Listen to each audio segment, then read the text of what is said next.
Corona virus ये नाम आप आजकल अपने टीवी पे, इंटरनेट पे या न्यूज़पेपर पे तो पढ़ते ही होंगे। चीन की गलती की वजह से इस महामारी का खतरा पूरी दुनिया पे मंडरा रहा है। इसका फैलाव इतना तेज है कि अगले 3 से 5 साल के अंदर अंदर दुनिया की आधी आबादी अपने आगोश में लेने का दम कम रखता है। लेकिन दोस्तों, क्या आप जानते हो कि आज तक की सबसे खतरनाक वायरसेस के द्वारा फैलाई महामारियाँ कौन सी हैं और इनमें मरे लोगों की संख्या कितनी है?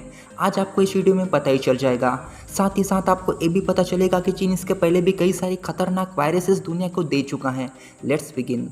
चौथे नंबर पे है ब्यूबोनिक प्लेग। समय था 1340 से लेकर 1353। ये वही समय था जब ब्लैक डेथ ने जन्म लिया। चोर पीसों के जरिए होने वाले प्लेग से मरे लोगों के लिए ब्लैक डेथ ही वर्ड इस्तेमाल किया जाता है। आप अंदाजा भी नहीं लगा सकते कि उस वक्त प्लेग की वजह से कितने लोगों को अपनी जान गंवानी पड़ी। ये संख्या थी 8 करोड़। जी हाँ, 8 करोड़। ये संख्या उस वक्त दुनिया की कुल जनसंख्या का 20% हुआ करती थी। इस जनसंख्या को फिर से कवर होने में लगभग 200 साल लगे। खास तौर पे बीमारी फैली थी चीन, भारत, सीरिया, पर्सिया और इजिप्ट में। एक अच्छा खासा इंसान जो रात को सोने जाता और सुबह तक इस बीमारी की वजह से मरा पाया जाता। इसका खौफ इतना ज़्यादा था कि लोग किसी भी चीज़ को छूने तक को कतराते थे। डॉक्टर्स पेशेंट को हाथ न लगाते, दुकानदार ने सामान बेचना बंद कर दिया। इसका फैलाव बहुत तेज़ी से हवा के जरिए हुआ करता था। इसके शिकार सिर्फ इंसान ही नहीं बल्कि जानवर भी हो चुके थे। तीसरे नंबर पे है एशियन फ्लू। आज जैसे कोरोना वायरस की शुरुआत चीन से हो रही है, वैसे ही 1956 में जिस एशियन फ्लू की वजह से 20 लाख लोगों को अपनी जान गंवानी पड़ी, उसकी भी शुरुआत चाइना से ही हुई थी। आज जैसे चाइना ही कोरोना वायरस के पीछे का जिम्मेदार है, वैसे ही इस वायरस के पीछे भी चाइना की गलती थी। चीन में जंगली बत्तख और मानवीय अवशेषों को मिला के जेनेटिक मॉडिफिकेशन किया जा रहा था। इसी से पैदा हुए वायरस ने पूरी दुनिया में हाहाकार मचा दिया। सिंगापुर और अमेरिका जैसे देशों को इस वायरस ने अपने चपेट में ले लिया। अमेरिका में लगभग 70,000 लोग इस वायरस की वजह से मारे गए। S3N2 इस वायरस के भय में पूरी दुनिया आ चुकी थी। WHO के किए फाइनल काउंट में पता चला कि लगभग 20 लाख लोगों ने इस वायरस की वजह से अपना दम तोड़ दिया।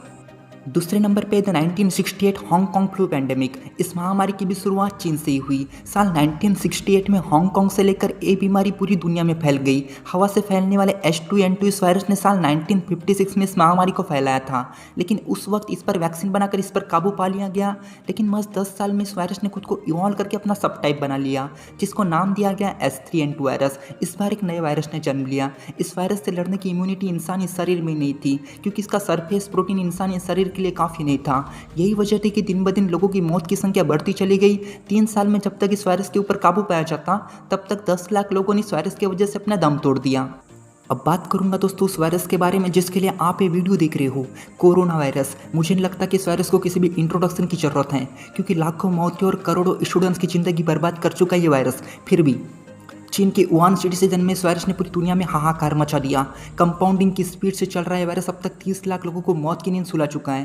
कहा जाता है कि क्लोज कॉन्टैक्ट की वजह से इस वायरस का फैलाव होता है। WHO की माने तो खांसी, बुखार और सांस लेने में तकलीफ ये इस वायरस के लक्षण हैं। दोस्तों, आपकी जानकारी के लिए बता दूं कि United state of America, Brazil, France और इंडिया के साथ साथ 180 देशों को इस वायरस ने अपने चपेट में ले लिया।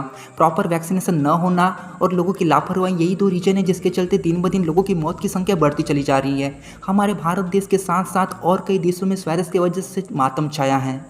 तो दोस्तों, देख लिया आपने किस तरह चाइना में किए गए रिएक्शन और मॉडिफिकेशन के चलते करोड़ों लोगों को अपनी जान गंवानी पड़ी।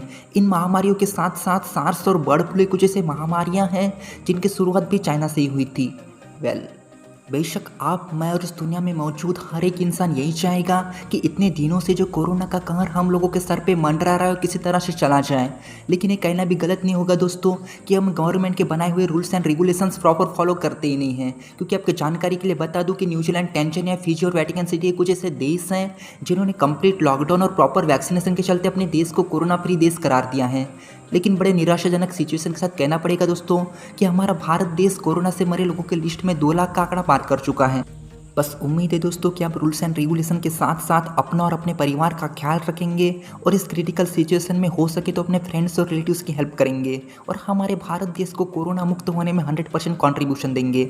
बस याद रखिएगा कि गुजरते वक्त के साथ साथ ये वक्त भी गुजर जाएगा।